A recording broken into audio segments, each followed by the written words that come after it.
Երբ որ երկրի վարչապետն ասում է ինչ որ մի հետնել հոգևորականին, ինչ որ գնա դոմփի քերուտ գան,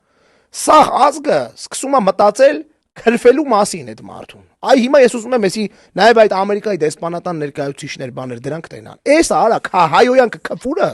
այս կեղտոտ ժողովուրդն է բերել էս ամեն ինչի մեջ։ Այս ոչնչությունների բանն է բերել։ Հետո ասեմ քեզ ատելության քարոզել է դա։ Իհարկե ատելության քարոզել։ Ատելության քարոզա Իհարկե, խտրականություն։ Ու այս որ մենք ասում ենք որ դուք եք բերել, հիմա ձեր դեմքով եք արդեն այնքան է գժվել եք այն տիպի վիճակները վատ է, որ արդեն ձեր դեմքով եք անում։ 18 թվին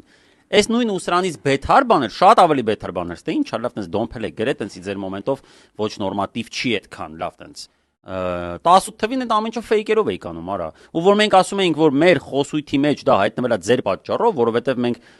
ստիպված էինք արձագանքել այդ ողջ ֆեյքային գրողներին, որ մեր ցանկացած այլախոհության ուրեմն դրսևորման տակ մտնում գրում